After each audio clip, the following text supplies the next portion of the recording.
There's a few narratives that are out there that need to be dispelled. Week 1 of college football no longer matters because we have a 12-team expanded playoff. This game right here that we're going to get this weekend dispels those narratives. These two teams right here have a good shot to win this conference. When you look at the magnitude of what a win in this game could mean, it will be a game that has a ripple effect all the way through to the end of this conference. We finally made it to the first week of college football, and you made an amazing decision by joining us today on Crain and Company. As fellas, and I just want to almost just get right to it. But first, hit that subscribe button. You know the deal. David Cohn, former Michigan quarterback, to my left. Blaine Crain, former Western State, Colorado wide receiver, to my right. And boys, we got Farmageddon in Ireland this weekend. Let's go. Sucks that it's in Dublin. We've waited. It's in Dublin. We've waited. We've done the season previews. Got a couple more that are coming out with some regular season predictions. We are going to get to who we think is going to make the playoff and win what conference here at the end of the week. But we got to go ahead and get started talking this Iowa State-Kansas State game. We're going to give you the best preview. We're going to give you the best prediction. And most importantly, we're going to give you the best bet. Because here, we don't want you to just win the water cooler. We want you to beat the bookie. We don't care what account you have, where you live or whatever. We want you making that paper like we gave it to you last year so you pick the right place. So let's start with the lines. Awesome. Let's start with the lines, the over-under, the spread, all that jazz. Then we're going to get into the actual substance. Okay, remember this game is where? It's in Dublin, Ireland, baby. What's in Dublin, Ireland? Tall grass. Tall grass. Tall grass. A lot of rain. A lot of rain and tall grass. Right now, the spread's coming in. Kansas State is favored at -3.5, and I'm going off FanDuel Sports. Yeah, I know. DraftKings So the hook is on there now. Yeah. Okay. Well, This morning it DraftKings was have a 3. -3. Okay. FanDuel has a -3.5. All right, and right now the money is laying with Iowa State at +3.5, going off at -120. For money line total right now, Iowa State to wins +126. Kansas State to win is -152. And the over-under total when it comes to most points is 49.5 for the over. And right now the money is laying with the over. All right, so here's where I want to start, obviously, about this matchup. We can talk about what these teams did last year. But, David, with you, when you look at these teams, and I love that we get a game like this because it does feel like there's some even parts on both sides. When you look at Iowa State or Kansas State, do you feel better about one side of the ball going up against the other, where that's the biggest advantage of the game? Is there anywhere you're leaning right now? First off, there's a few narratives that are out there that I think need to be dispelled. The first one is week 0 is meaningless, is completely weak, no great games. Week 1 of college football no longer matters because we have a 12-team expanded playoff. This game right here that we're going to get this weekend dispels those narratives to me because a team from the Big 12 is going to make the college football playoff. That much we know.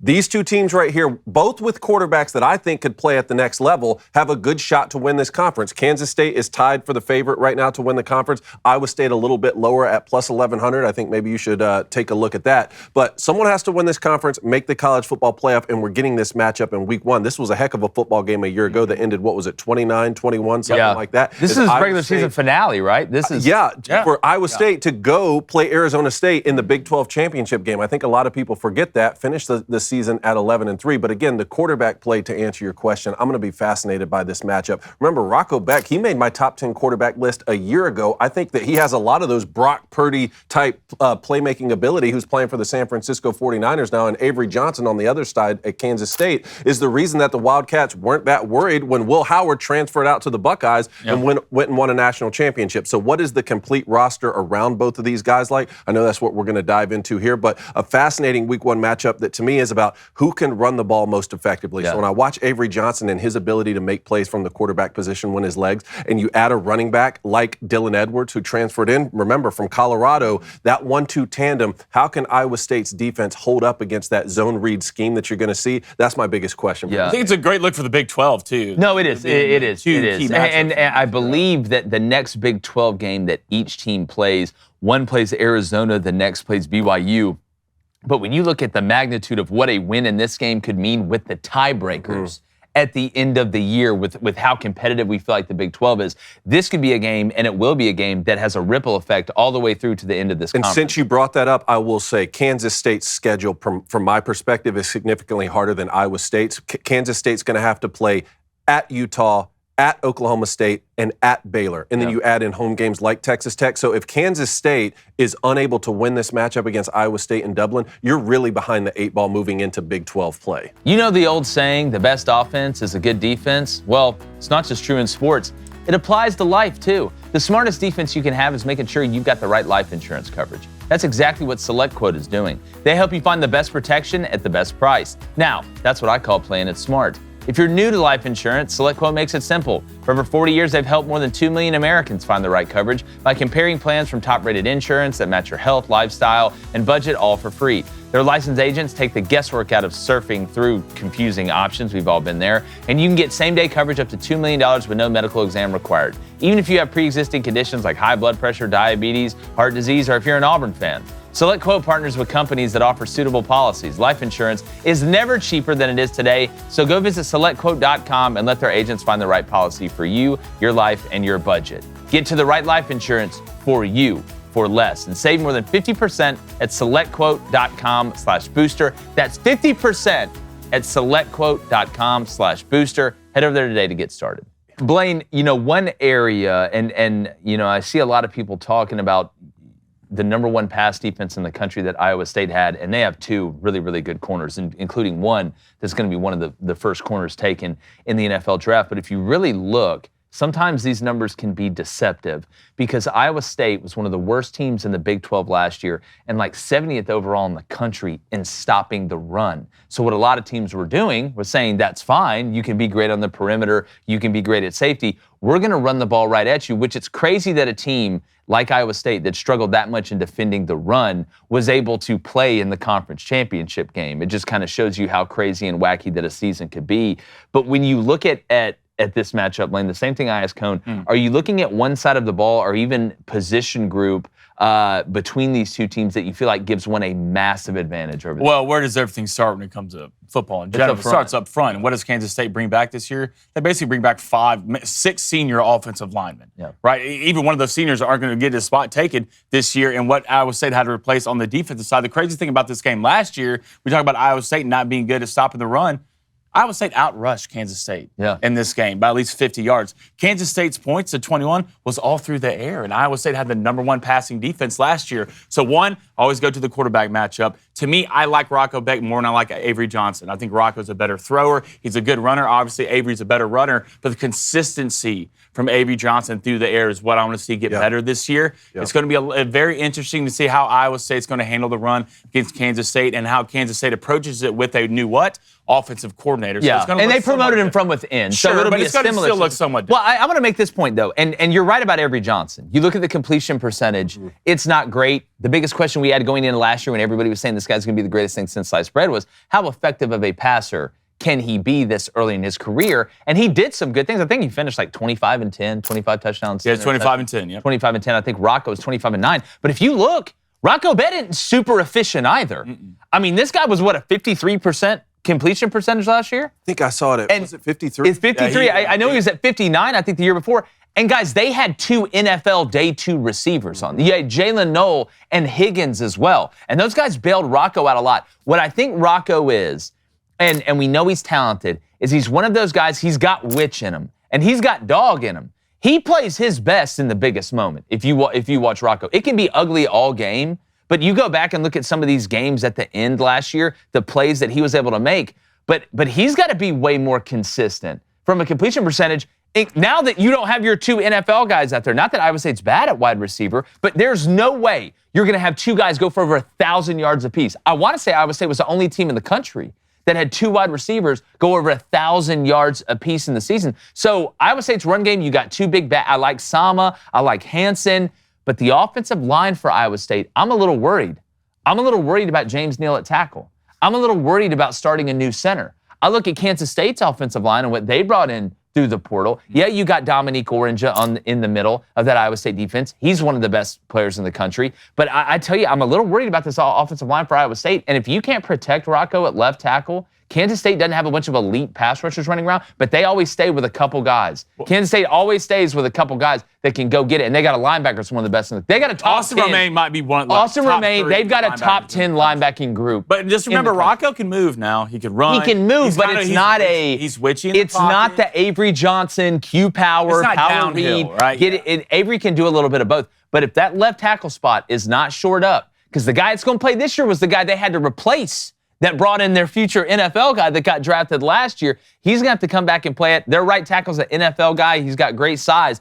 This Iowa State offensive line, guys, I'm not 100% sold. That's why I'm a little worried about this over number. But if I'm telling you right now, and I asked you to take the tandem of Rocco Beck, Carson Hansen, and Sama on the Iowa State side, or Avery Johnson, Dylan Edwards, and there's a guy I don't hear anybody else talking about that's the third head of this monster, is Joe Jackson at Kansas State. Oh, yeah. He didn't get a lot of Shoeless. run last year because DJ Giddens was a stud, and Dylan got the second part of it. But what I like about Joe Jackson is what he can do out of the backfield, too, catching the ball, receiving the ball. I love that Kansas State should have a really good offensive line. You got a quarterback that's a true dual-threat runner when it comes to in the box and then improvising on the outside. And then you look at the running backs they have. And you're bringing back your top receiver. Well, Jace Brown had a huge year last year. But you talk to the defensive guys, and I got a buddy that's on staff there, and he's talking about having to defend the wide receivers this year is totally different. Because you bring in Tibbs, you bring in Bradley. They got a tight end I really, really like, too, that's a younger guy that I think has a chance to be pretty special. I like this Kansas State team makeup, David. Do you find yourself tossing and turning all night? And not just because of bad decisions you made when you were younger? I do. I know you do. Summer nights can become a battle between exhaustion and overheating. That restless cycle of too hot and too cold can leave you longing for the cool. It's a real Goldilocks porridge situation. With Boll & Branch's best-selling sheets, you'll finally get the cool sleep that you've been craving. Now, these aren't just any ordinary sheets. They're crafted with a special cooling weave using the finest 100% organic cotton that feels crisp and breathable against your skin. Even if you're the hottest sleeper in the house, like I am, you'll stay comfortably cool all night long. And here's the best part. Temperature, right? You can, of course. You can try them risk-free with their 30-night guarantee, no matter your bedroom style or mattress size. These are all-season sheets, and they start with breathable, unmatched softness that only get better with every wash. My wife absolutely loves them ever since we got them. She won't get any other ones. So feel the difference with an extraordinary night's sleep. Get 15% off plus free shipping on your first order set of sheets at bollandbranch.com/booster. That's BOLLAND branch.com/booster to save 15% and get free shipping. Well, I'll answer your question, I guess, with my prediction because it kind of goes hand in hand. Which side do I trust more? I trust Kansas State side more to be able to make plays with those guys that you just mentioned. Now, the interesting thing to me will be turnovers. Can Iowa State figure out a way to turn Avery Johnson over and maybe more than once? That, to me, could tip the balance in this football game. Or even strip, sack, fumble, that kind of stuff. But over the course of a 60-minute game, Avery Johnson's ability to make big plays, and again, being on ESPN SportsCenter making the biggest play of the game, that doesn't mean you win the football game, but his ability to do that over the course of a 60-minute game with guys like Dylan Edwards, and you talked about Joe Jackson, shoeless Joe Jackson. Yeah. I really like them over the course of the game, and that's why I'm going to take Kansas State to win the game straight up. Now, if the line is at 3.5, which is where you're saying you get it at, I actually like Iowa State with the 3.5 points. Okay. I think we're looking at more of a 27-24 or 30-27.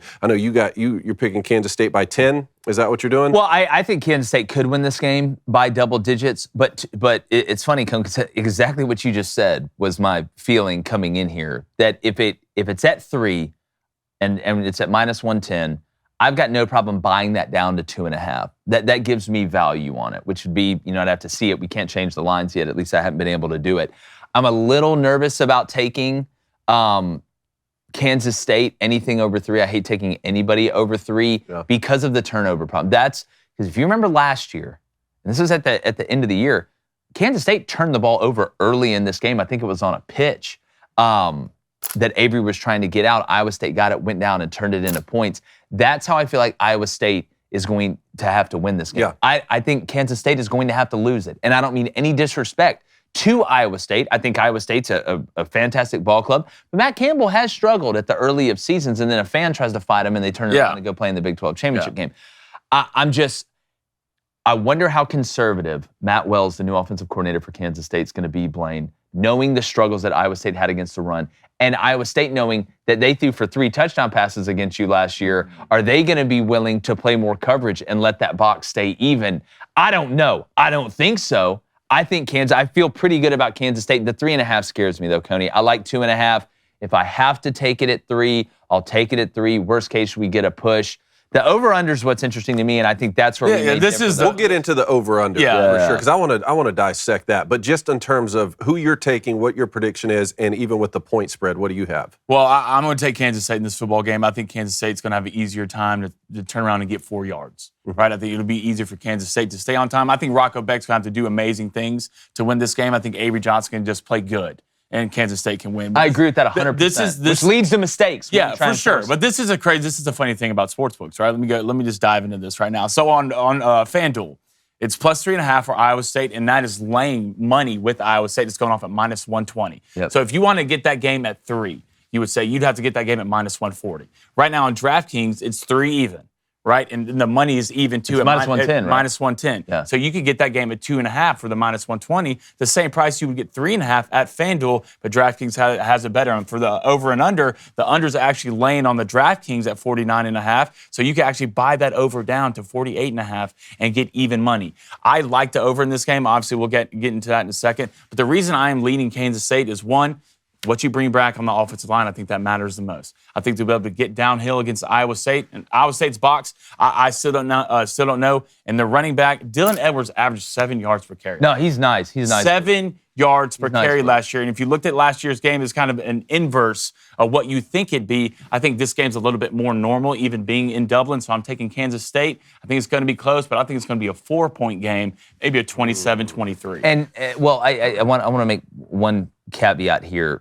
Talking about where we're saying you feel like Kansas State would have to lose this game more than Iowa State would just go out there and be able to play good and win it.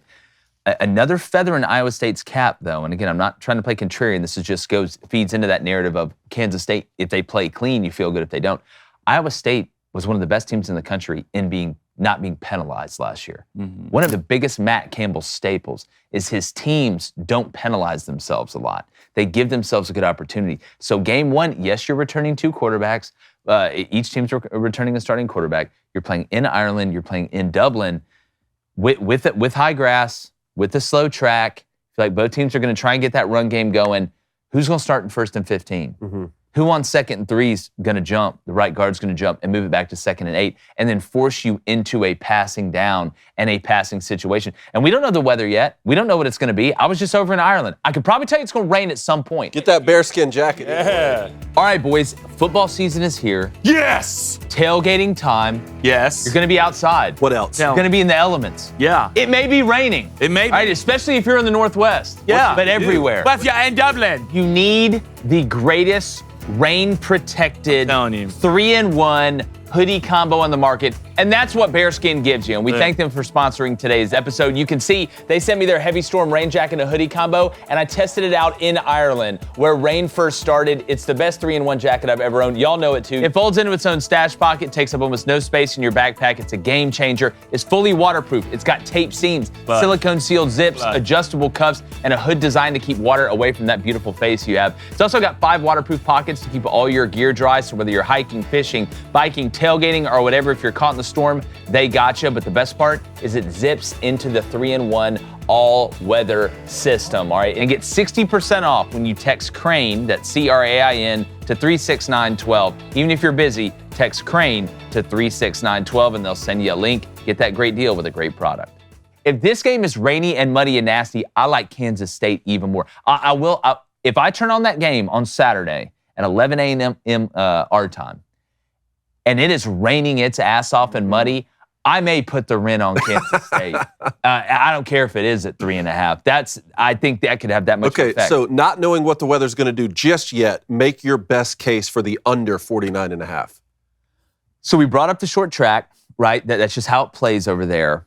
What I think you're going to see early in this game is I know Kansas State is going to test out Iowa State in the run game.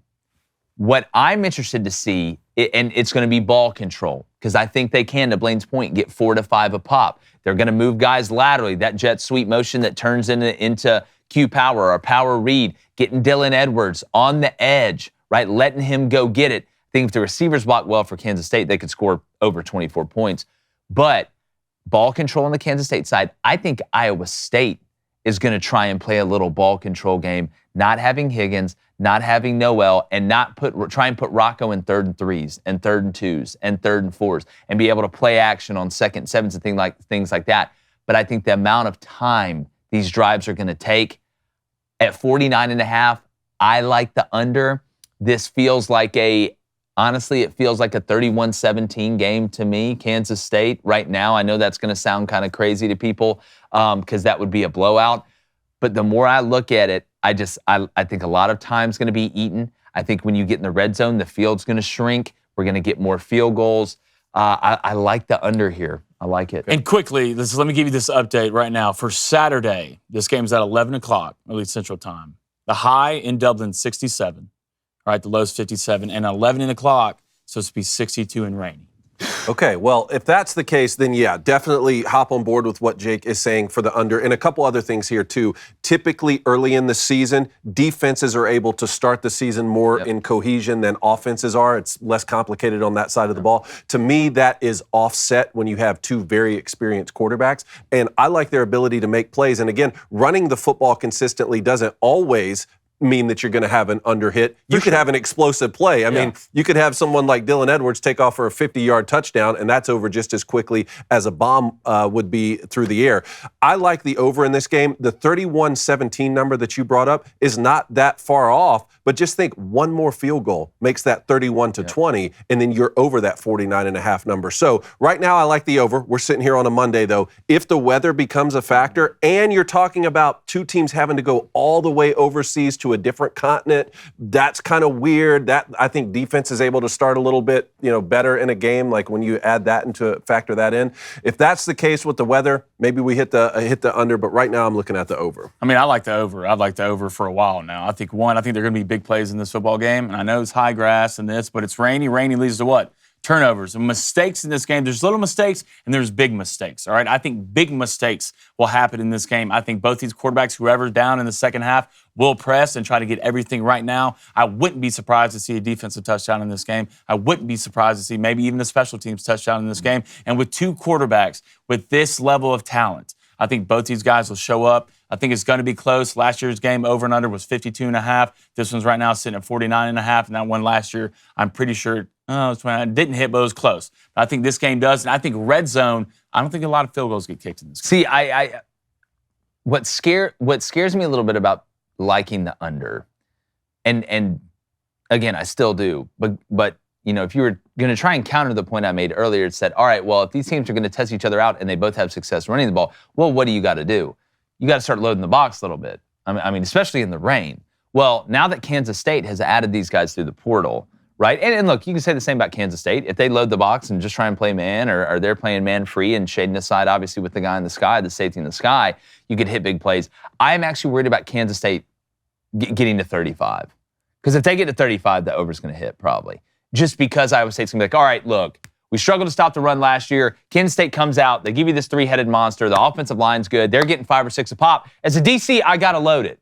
I've got to load it to stop it. And then all of a sudden, that's when you get your one-on-one on the outside, and they've got at least 2 of them. So you can't bracket everybody. You're going to have no safety in the box. And that's all of a sudden one guy moves or one DB slips or something like that, and it's an 80-yard touchdown. And now it's, oh, God, I had to rob Peter to pay Paul, but now I'm going to have to go back and play even. They're going to run it all over my ass again, and that's when that big run play hits, when that safety's out there. And I don't think this game's going to be a blowout.